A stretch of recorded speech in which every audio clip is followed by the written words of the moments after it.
रात के 12 बजे बज चुके थे। माँ कभी दरवाजे की तरफ देखती तो कभी एक नज़र घड़ी की तरफ। माँ की आंखों में और चेहरे पर चिंता साफ नजर आ रही थी। थोड़ी ही देर में दरवाजे की घंटी बजी। माँ ने काफी तेजी से दरवाजा खोला और सामने बेटे दीपक और बहू रानी को देखकर पूछा, इतनी देर क्यों हो गई? मैं कब से तुम्हारी राह देख रही थी। माँ, मैं अब छोटा नहीं हूँ, तुम मेरी चिंता मत किया करो। दीपक घर के अंदर प्रवेश करते हुए बोला, बेटा कितना भी बड़ा हो जाए माँ के लिए छोटा ही रहता है। चलो छोड़ो, हाथ पैर धो लो, मैं तुम्हारे लिए खाना लगा देती हूँ। माँ ने दरवाजा बंद करते हुए कहा। माँ जी, हम बाहर से खाना खाकर आए हैं, आप खा लीजिए, हम सोने जा रहे हैं, बहू रानी ने कहा। लेकिन मैंने तो तुम लोगों की पसंद की खीर बनाई है, आओ थोड़ी थोड़ी खा लो। माँ, तुझे एक बार में समझ में नहीं आता क्या? तेरी बहू ने कहा ना, हम बाहर से खाना खाकर आए हैं, क्यों परेशान करती है। जा तू खीर खा ले और सो जा, और हमें भी से शांति से सोने दे। माँ अकेले कैसे खीर खा सकती थी, और उसे बिना खाए नींद कैसे आ सकती थी, क्योंकि बेटे के इंतजार में उसने भी कुछ नहीं खाया था। वो किचन में गई, एक गिलास पानी पिया और अपने रूम में चली गई। सुबह 10 बजे दीपक की आंखें खुली। बाजू में रानी अभी भी सो रही थी। दीपक हॉल में आया तो लैपटॉप के पास रखी एक चिट्ठी पर उसके नजर पड़ी।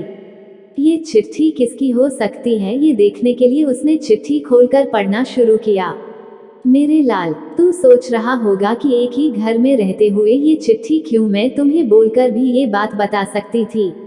हाँ, बता सकती थी, अगर तू मेरी बातें सुनना चाहता तो।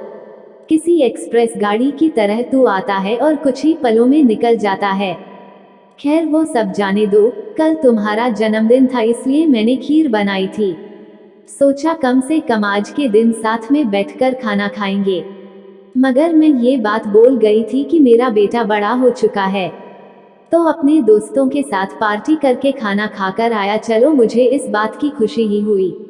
मेरी दवाइयाँ खत्म हो गई हैं, मैंने कुछ दिनों पहले तुझे दवाई की एक चिट्ठी दी थी।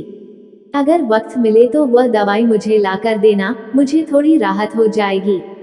दीपक को याद आया कि 4-5 दिन पहले माँ ने एक दवाई की चिट्ठी दी थी। उसने अपने ऑफिस के बैग में जाकर उस चिट्ठी को तलाशा और उसे खोलकर देखा। उसमें लिखा था, मुझे ऐसी दवाई लाकर दो जिससे मैं अपने बेटे को भुला सकूं। दीपक को रियलाइज हुआ कि मुझसे बहुत बड़ी गलती हो गई है। उसकी आंखें नम हो गई। वह तुरंत अपने माँ के कमरे की तरफ दौड़ा।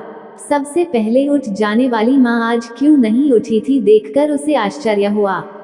उसने माँ को उठाने की काफी कोशिश की, लेकिन माँ एक गहरी नींद में सो चुकी थी। दीपक के पास फूट फूट कर रोने के अलावा और कोई चारा नहीं बचा।